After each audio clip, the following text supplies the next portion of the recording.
Hello and welcome. This is Columbia Basin Research's fourth video in a multi-part series on using program user, which stands for User Specified Estimation Routine. User is a program created by Columbia Basin Research at the University of Washington School of Aquatic and Fishery Sciences with funding provided by the Bonneville Power Administration. Today, we'll examine a joint likelihood example. We'll look at an example where estimation requires a joint likelihood model. A joint likelihood is composed of two or more separate models that together allow parameters to be estimated. In a simplified hypothetical study to estimate the survival of downstream migrating juvenile salmon in a given river reach, acoustic tag salmon are released and detected at a downstream detection site as shown. In a joint likelihood, the parameter of interest is the survival probability S. Not all fish are detected at a downstream detection site, so the model must include a detection probability P. The categories and corresponding probabilities of occurrence are as follows, and the resulting likelihood is as follows. Notice that the parameters S and P always occur together in the likelihood model, and therefore are not separately estimable. There's no way of distinguishing between mortality and non-detection. You don't know if the reason a fish wasn't detected at the last site is because it died or passed undetected. A solution is to modify the study so that there are two independent detection sites, as shown here. The modified design makes it possible to estimate the detection probabilities separately from the survival probability by using an auxiliary likelihood. Instead of one detection probability, we now have two detection probabilities, P1 and P2, associated with each of the two detection arrays. Studies that use this design should ensure that, number one, the arrays are close enough that mortality between detections is negligible, and number two, detection P being detected at the first array has no impact on being detected at the second array. We now define the categories for the detection process. All probabilities in the auxiliary likelihood are conditional on detection somewhere at the downstream detection site. The overall detection probability at the two arrays is now defined as P equals 1 minus, in parentheses, 1 minus P1 times, in parentheses, 1 minus P2, i.e. the overall probability of detection is the probability of being detected at one or both arrays. We define auxiliary likelihood as, and we can define the joint likelihood as L equals L1 times L2. Now let's fire up user and work with this likelihood. Double-click on parameters and define S, P1, and P2 as I'm doing here. Next, double-click on convenience functions or click Next. The two likelihoods make use of the overall detection probability P, which equals 1 minus P1 times 1 minus P2, a function of the two model parameters P1 and P2. Define the convenience function as I'm doing right here.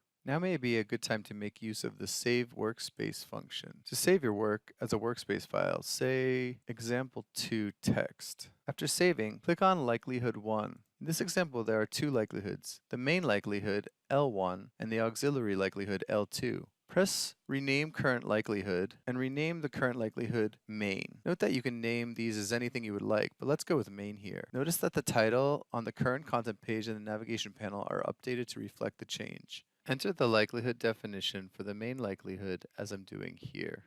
In order to define the auxiliary likelihood, press the New Likelihood button to the left of the Rename Current Likelihood button and give the new likelihood the name Auxiliary. This will add a new content page under likelihood functions labeled Auxiliary. Fill in the auxiliary likelihood definition as I'm doing here.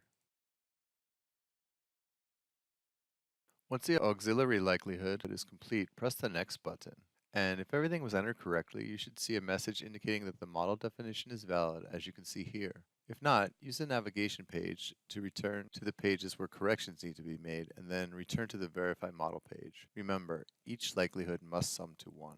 If you go back, you may notice that we have not entered any category counts for the likelihoods, but have used the default value of 0. You can add the counts in directly, as I've done here, or you can add them in via a separate text file. Now let's see how we can save those counts as a separate text file. Set your counts back to 0. User allows you to keep the model definition separate from the actual data so that more than one dataset may be used with the same model, or conversely, a single dataset may be fitted with multiple models. From the File menu, select Save Model Definition. Enter a file name, save it to where you save your files. Then start a text editor. Each line includes a category label and a colon, separated by white space, followed by the corresponding counts. The category labels must match what was entered in the likelihood definition, otherwise you will get an error when loading the counts into user. If the colon and the counts are omitted, the counts are assumed to be 1. If a category label is listed more than once, the counts get added together. Save the category count file and return to the user program. If you exited user previously, use the load model definition action under the file menu and load the model definition file you created earlier. Now use the load category counts action under the file menu to load category count text file you created.